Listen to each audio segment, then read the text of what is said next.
आज दिल्ली के रामलीला मैदान में देश भर से आए किसान हुंकार भर रहे हैं और अपनी मांगों को लेकर महारैली कर रहे हैं। और इस वक्त मैं मौजूद हूँ खुद रामलीला मैदान में, जहां मंच पर आप देखिए कि देश भर के किसान जो है वो केंद्र सरकार से अपनी मांगों को लेकर हुंकार भर रहे हैं।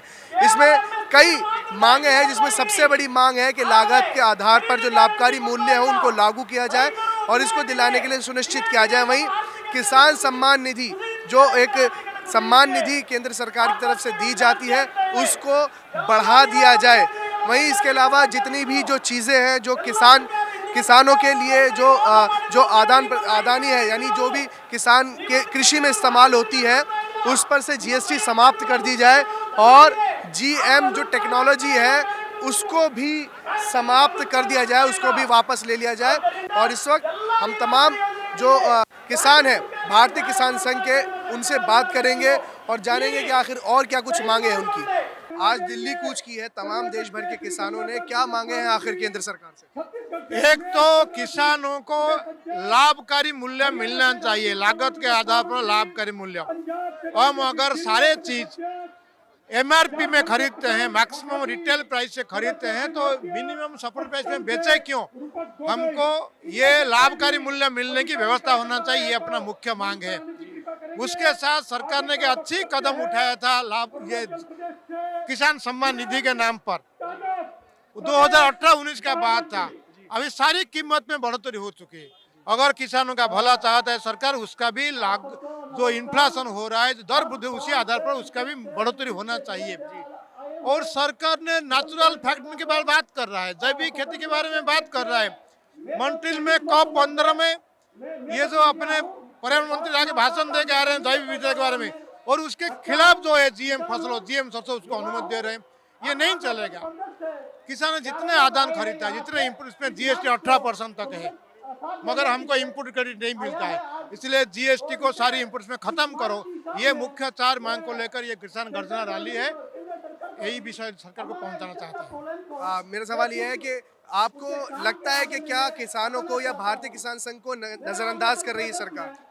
सरकार किसानों का बात तो करता है, चिकनी चुपड़ी बात पे करता है, मगर नीचे क्या होता है पता नहीं। फसल बीमा काम नहीं हो रहा है, खेत को पानी नहीं पहुंच रहा है। इसके बारे में सरकार अगर लगातार, ये जो दुनिया का सबसे बड़ा किसान संगठन है और राजनीतिक संगठन है, नॉन वायलेंट संगठन है, उसके साथ लगातार वार्तालाप करके जो नीतियां बनेगी, कार्यकारी होगी, तब रास्ता निकलेगा किसानों का। ऐसा सरकार को प्रक्रिया तय करना पड़ेगा। बेसिक समस्या क्या है? केंद्र सरकार से कम्युनिकेशन करने में क्या परेशानी आ रही है आखिर? देखो, एक बहुत महत्वपूर्ण और बड़ी मांग है, किसान को उसकी उपज का लागत के आधार पर लाभकारी मूल्य दिया जाना चाहिए। दूसरी आज हमारी मांग है, जो कृषि उपकरण है उससे जीएसटी समाप्त होना चाहिए। और तीसरी जो मांग है वो किसान सम्मान निधि जो सरकार दे रही है, उसको मूल्य सूचकांक के आधार पर उसमें वृद्धि की जाना चाहिए। चौथी जो मांग है वो जीएम पद्धति के जो टेक्नोलॉजी की अनुमति अभी सरकार ने दी है, उसको रद्द करना चाहिए। बगैर परीक्षण और परमिशन नहीं दी जाना चाहिए। ये 4 प्रमुख मांग। ये जो जीएम की आपने बात की है, आखिर क्या चीज़ है? थोड़ा सा बताइए थोड़ा सा। ये जर्मिनेटर टेक्नोलॉजी है, इसमें कुछ केमिकल प्रयोग करके ये बीज तैयार किया जाता है। अब जैसे एक सरसों का बीज आया, उस सरसों के तेल में क्या क्या केमिकल हैं, उससे मानव के शरीर पे क्या अंतर पड़ेगा, इसकी जांच नहीं की गई है और आनन फानन में इसकी अनुमति दी गई है। ये मानव शरीर के लिए भी ठीक नहीं है, खेती के लिए भी ठीक नहीं है। जीएम टेक्नोलॉजी के बीज लगातार बोने से खेती बंजर हो जाती है, इस प्रकार की बात है। इसलिए उसका व्यापक परीक्षण होने के बाद फिर उसकी अनुमति देना चाहिए। आप मध्य भारत से आते हैं, मध्य भारत में गेहूं की सबसे ज़्यादा जो है वो खेती की जाती है। गेहूं पर भी क्या इसका असर पड़ा? जीएम टेक्नोलॉजी की बात करें। हाँ, जब गेहूं जीएम में आएगा तो गेहूं पे भी असर करेगा।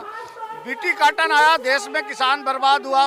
बीटी काटन जहाँ जहाँ बोया गया उसमें लागत बहुत अधिक और कई बार उत्पादन पूरा शून्य हो गया। बाद में उन खेतों में अंकुरण क्षमता कम हो गई। इसलिए जीएम टेक्नोलॉजी का भारतीय किसान संघ विरोध करता है। बगैर जांच परीक्षण के नहीं आना चाहिए। विषय यह है कि भाई साहब खुद एमएससी एग्रीकल्चर हैं, निश्चित ही वो कह रहे हैं, उन विषयों को सरकार ने देखना समझना चाहिए। ये केवल हमारे किसानों के बीच विषय का नहीं है, वैज्ञानिकों के बीच में एक विषय ये दिया गया। इसके बारे में पूरी चिंता से और सबने करना चाहिए। समाज के हित का विषय है, बहुत बड़ा विषय है। किसान सम्मान निधि जो है उसको बढ़ाने की भी मांग कर रहे हैं। किसान सम्मान निधि तो बढ़ना ही चाहिए। जो नीचे का व्यक्ति है उसको कुछ ना कुछ उसकी तकलीफें कम होती हैं, लेकिन कुछ विषय सरकारों को ठीक करना चाहिए। जैसे नरेगा है, उसको कृषि से जोड़ा जाना चाहिए। किस चीज को? नरेगा जो चल रहा है इसको एग्रीकल्चर से जोड़ा जाना चाहिए। हमारी जो एक उत्पादक शक्ति है उसका फ्री में ह्रास हो रहा है। यदि कृषि से जोड़ेंगे तो निश्चित रूप से किसान उसमें और सहयोग राशि मिलाएंगे और देश का उत्पादन भी बढ़ पाएगा। कृषि उत्पादन है ये सस्ता भी हो पाएगा और नरेगा में उस प्रकार से उस श्रम का लाभ समाज को, राष्ट्र को नहीं मिल रहा है। आज रामलीला ग्राउंड में देश के कोने कोने से हमारे किसान बहन और भाई यहाँ पर आए हैं। भारतीय किसान संघ के आह्वान पर आज किसान गर्जना रैली की जा रही है और इस शक्ति प्रदर्शन के माध्यम से, किसान गर्जना रैली के माध्यम से केंद्र सरकार के समक्ष भारतीय किसान संघ ने कुछ मुद्दे रखे हैं, किसान हित में कुछ बातें रखी हैं। जैसे फसलों का किसानों को लागत के आधार पर उनका लाभकारी मूल्य मिलना चाहिए। जो आदान है, जो कृषि यंत्र हैं, जो कीटनाशक दवाइयाँ हैं, उन पर जो GST लगती है उसको 18% को तुरंत बंद किया जाना चाहिए। जो प्रधानमंत्री सम्मान निधि है उसको भी दोगुना किया जाना चाहिए और जो सरसों का GM जो मॉडिफाइड जो बीज ला रहे हैं, क्योंकि उससे सामाजिक और किसानों की भी हित में नहीं है, तो वो भी जो निर्देश दिए हैं, जो इन्होंने पास किया है, उसे भी बंद किया जाना चाहिए। आज जो किसान गर्जना रैली किसान संघ के माध्यम से आह्वान की गई है, उसका मुख्य लक्ष्य ये है कि भारत के किसानों को कैसे हम संवर्धन और आर्थिक रूप से प्रगति दे सके। ये हमारी पुरानी मांग है। हम अपना अधिकार मांगते नहीं, किसी से भीख मांगते। ये हमारा एक ध्येय वाक्य है। इसी के तहत हम यहाँ आज उपस्थित हुए हैं, जिसमें लाभकारी मूल्य प्राप्त करना, किसान सम्मान निधि बढ़ाना, किसानों पर जो अनावश्यक रूप से आदान लगाए गए हैं उनको रोकना, GMC वर्षों को रोकना, इन सब चीज़ों के लिए हम आज यहाँ एकत्रित हुए हैं। और इसका मुख्य कारण है कि हम अधिक से अधिक रूप से एकत्रित होकर के सरकार को ये बताना चाहते हैं कि किसानों के हित में आपको निर्णय लेना ही होगा। जो MSP है, MSP तर्कसंगत नहीं है, इससे किसान को लाभ नहीं हो रहा है। लागत के आधार पर लाभकारी मूल्य वो है कि जो किसान और उसका परिवार, मियाँ बीवी सब इकट्ठे बच्चे सहित जो खेती में काम करते हैं, उस सबकी मजदूरी जोड़ करके लागत बनाई जाए और उस लागत के आधार पर सरकार किसान को लाभांश दे उसके उपज का। ये प्रमुखतः ये मांग है। दूसरा ये कि जो पराली जलाने का विषय आता है हमेशा, 4% पराली से जलाने पर 4% नुकसान होता है या पॉल्यूशन फैलता है, और जब 64% उद्योगों से, फैक्ट्रियों से और इनसे डीजल वाहनों से फैलता है। सरकार उन पर ध्यान नहीं देती, केवल किसान प्रदूषण में सरकार को याद आ जाता है। इसलिए भारतीय किसान संघ चाहता है कि जो किसानों का उत्पीड़न सरकारों के द्वारा या प्रशासन के द्वारा, पुलिस के द्वारा किया जाता है कि पराली जलाने पर मुकदमा लगाया जाता है, वो मुकदमा और आर्थिक दंड वो समाप्त किया जाना चाहिए।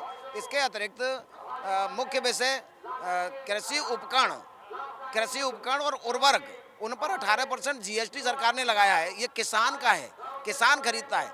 किसान पर GST लगा करके लोगे तो उसकी लागत बढ़ेगी। इसलिए जो इस पर GST है उसे समाप्त किया जाना चाहिए।